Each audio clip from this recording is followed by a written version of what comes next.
Okay, so I was going to make this video about the first couple episodes of Agent Carter, but I figured, might as well wait until the end of the series. But luckily, I still got something to talk about. The very first trailer for Marvel's Ant-Man. It's funny though, everyone's hyping up for Avengers Age of Ultron, plus everyone's psyched for the Phase 3 announcements in Captain America Civil War. And between those two huge Marvel films, they still got a little movie called Ant-Man, pun intended. And of course, myself being a huge fan of superhero stuff, I gotta talk about this trailer. So it starts out and you see Paul Rudd, he looks like a criminal of some kind, but you hear Michael Douglas go, you know what, I think you got the potential to be more than that. I think you got what it takes to be a hero. That's the basic gist of it anyways. I'll be honest, I don't know the first thing about Ant-Man in the comics because I don't read comics. But from what I do know, the character of Ant-Man has been a couple of people. In the Avengers cartoon, he was Hank Pym. In the comics, I guess he was also Hank Pym, but I think he's also been a character named Scott Lang. That's Paul Rudd's character in this movie. Michael Douglas plays Hank Pym, who I guess was Ant-Man sometime in the past? I'm not sure how that's gonna work. Then we have Evangeline Lilly as Hope Van Dyne, who is the daughter of Hank Pym and Janet Van Dyne. Now I know that Janet Van Dyne is the Wasp, or was the Wasp, which means Evangeline Lilly is not going to be the Wasp in this movie. Bummer. We don't even get to see too much of her in the trailer, but from what we do see, it looks like she's kicking ass. From playing a hot elf chick to playing a hot human chick who kicks ass. Cool. And before you ask, no, I have not seen a single episode of Lost. I know, don't hate. One thing I'm curious about is that facility. What is it exactly? It says Pym on the water tower, so it looks like Hank Pym has been working on a lot of stuff. There are other shots of scientists like working in a lab or something, but I have no idea what the context of it is. That's the thing about this movie, and it's why I'm kind of holding back on it, because I'm not really sure how it's supposed to connect and tie in to the whole Marvel Cinematic Universe and the Avengers and such. I remember in the first Thor movie, Selvig said something about he had a colleague that had some experience with S.H.I.E.L.D. and whatnot, and that colleague was supposed to be Hank Pym. That's what Kevin Feige said. That would make sense, but in this movie, then Hank Pym would have to mention Eric Selvig to tie this whole universe together. In fact, that was my concern with Guardians of the Galaxy. Like, how are they gonna tie it in with this whole universe? But they made it work. They showed the Other, and they showed Thanos, so I'm pretty sure they'll find a way to connect it here too. One thing I loved seeing in this trailer was the Ant-Man suit and seeing it in action, because let's face it, that's what we were all looking forward to seeing. But the part where I was like, yep,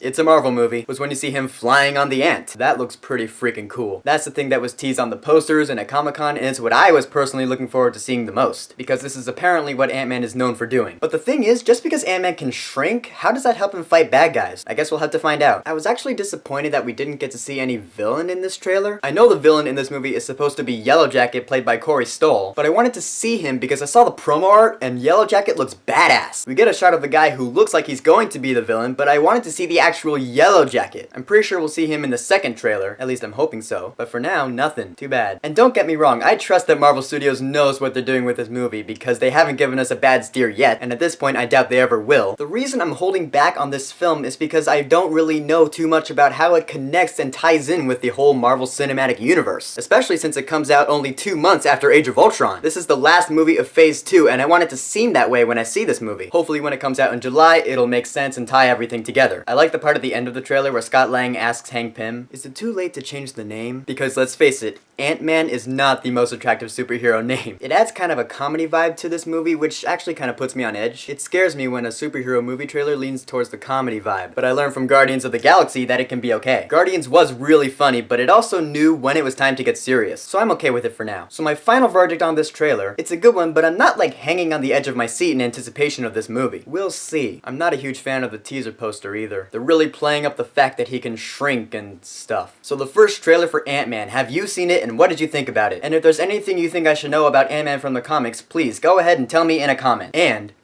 don't forget to subscribe.